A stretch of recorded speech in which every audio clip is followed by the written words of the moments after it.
Rencana pembangunan Aceh Barat tahun 2020 mulai melakukan musrembang di setiap kecamatan.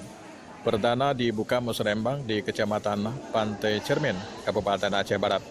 Bupati Aceh Barat membuka langsung acara musrembang perdana. Haji Ramli MS mengharapkan acuan musrembang sesuai dengan visi misi Bupati. Musrembang selain melibatkan kalangan tokoh, juga melibatkan kalangan disabilitas yang ada di wilayah Kecamatan Pantai Cermin. Ada 8 misi.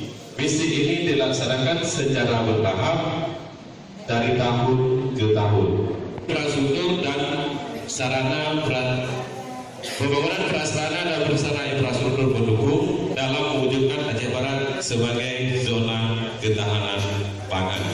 Ini 3 misi menjadi prioritas utama yang kita terjemahkan ke dalam program pembangunan.